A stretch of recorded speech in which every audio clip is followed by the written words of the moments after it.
Hello, welcome back to my channel. My name is Agata and I'm eco-minimalist. Grab some coffee or tea and let's talk about minimal Christmas. So for me, minimal Christmas means that I'm not stressed about them, which is super important for me. The older I am, the more I understand how my peacefulness and my stress levels influence people around me, especially my son. So I'm trying not to stress at all. At first, I wanted to make a video where while I'm cleaning or organizing something before Christmas, but the truth is I love those videos. I like watching somebody cleaning, but it's also putting some kind of pressure on me that I should clean or organize before Christmas. And it's not at all about cleaning. I mean, obviously everyone enjoys clean house at any time, not only during Christmas, but to showing you one while I'm running crazy with my vacuum cleaner, it's just not the point. It's actually the opposite of what I would like to show you and to encourage you to do. My minimalism also helped me with everything, with every celebration as well, because it's so easy to clean and organize our house. Obviously, it gets really messy at times. If you could see what's just behind this camera on the other side, it's just my art and craft supplies that are spread out, and I'm making some things as a small kind of like tokens, some small gifts for my family, because we are not exchanging gifts as an adult, but I want to give something like to remember me by. I mean, I'm just doing some decorations. So there is mess at times at our house, but it's so easy to maintain it. So that's why I encourage everyone in my surroundings, in my environment, like my friends and my family, to minimize, because it's so easy to maintain. So my Christmas are really basic in regards to all the cleaning and decorations. I'm keeping the decor to minimum. I mean, we have a Christmas tree, and this year my son allowed me to put some lights around the window frame. I got those lights a couple of years ago from my mother-in-law, and they were just lying because we have very tiny Christmas tree, basically kind of like symbolic only, and those lights were unused. So this year I put them around the window, and we enjoy just, you know, a little bit of lights, colorful lights.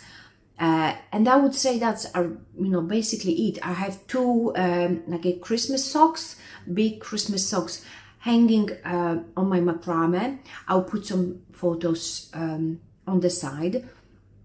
So, and in my son's room, I put some very tiny lights around his macrame. So if he's feeling it, he can switch on the lights, and he will have a very tiny lights on his wall. So that's basically it in regards to decor. We have a very limited pieces around the house, which also helps when you have a neurodivergent person in your household who is sensitive to lights, to noises, to colors and everything. So keeping things to minimum is really helping our family to keep my son calm. Our home must be really peaceful and quiet, because this is what my son needs. So that's why we're keeping everything to minimum.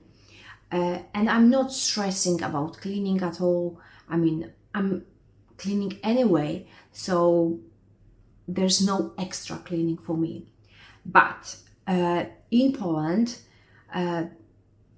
when I was living there with my parents and my siblings, Christmas was kind of like, it was very special, obviously, but it was also stressful, I think, for my mom, She was working full-time. I would say that she was working more than full-time with her job. She's a land surveyor. I'm not sure if it's, she's going around the land and putting some, it's, for me, it's like a black magic. I don't understand. But she was, working, she had her own company and she was working many nights. My father was working hospital, also doing some extra shifts, like the night shifts there. And so Christmas was really stressful because it was like putting a lot of pressure on everyone. And we were just kids, so we couldn't help much. But I felt all the stress before the meal, the first meal of Christmas, which is in Poland. We celebrate on 24th, so it's Christmas Eve. Is the biggest, I would say, celebration. So we had like a live fishes, carps. I don't know, it's a proper, I think, carp. We have a live fishes for as long as I remember. I mean, I was probably very, very tiny when I remember fishes swimming in our bathtub.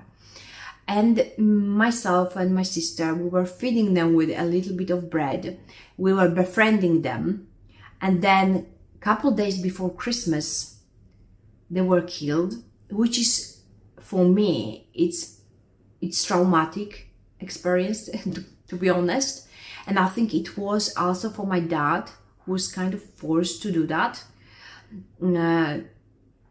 It wasn't pleasant at all, I think, for him and for everyone. We were crying because we were giving names to those fishes. So it was really, really stressful, I would say, at some points. My mom was cleaning windows before Christmas. If Poland is considered like Eastern Europe, so, and it's really cold. It's really cold. Now the climate is a little bit milder, but like those 30 or more than 30 years ago when I was little, it was really, really, we have a proper windows like -20 with the snow and, everything. So cleaning windows was like a impossible task anyway, but she was doing that. And all the cleaning, deep cleaning, all the cooking, you had to have 12 dishes because it represents 12 apostles. It still is, I think, for my mom, a lot of stress. We're trying to explain to her to cook less, even though it's more of us, because every one of us has a partner and children. So it's more of us, but nobody is eating as much. The food is lasting then for days. Nobody has a space in the fridge or freezer to keep that food.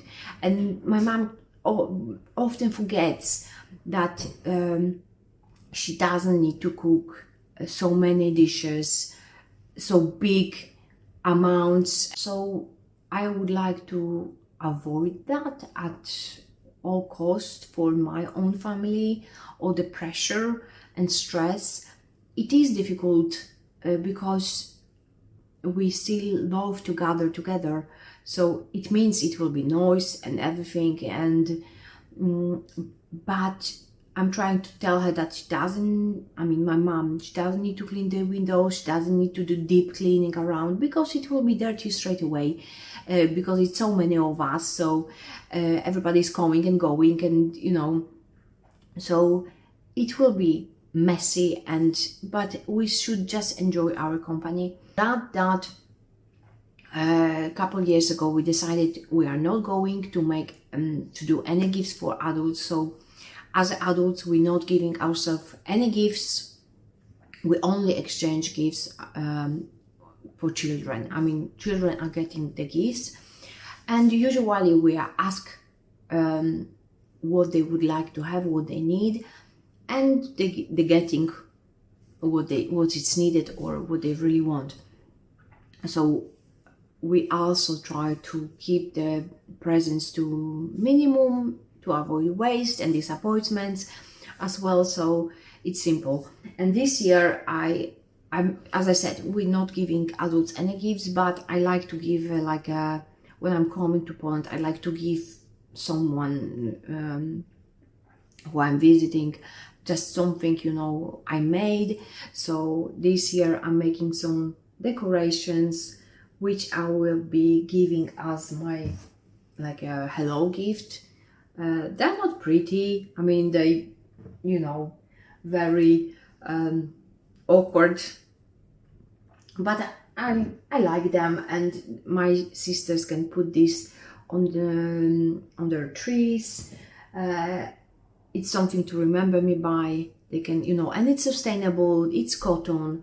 It's cinnamon stick, so they can just, you know, compost it if they want to get rid. And for my tree, I just dried some orange while I was making pizza. The orange was from reduced ice, so I didn't waste any orange like a proper food. It was going to be wasted anyway because the oranges were really in bad shape. I bought them very cheap. As I said, it was a reduced price, so I bought them. I cut very thinly, and when I was making pizza I also dried those oranges. So that's my gift. Also, I will be giving some soaps to my friends and family. I made some earrings for my friend. It's very simple design. You know, I like making things, so for me, something I make, it's a really thoughtful gift. But obviously, not everyone can, you know, do things. So it's just for me. What's for me is really thoughtful. Let me know in the comments if you also would like to have a minimal and stress-free or less stress celebrations. What for you means to have less stress. Thank you for watching, and see you next time.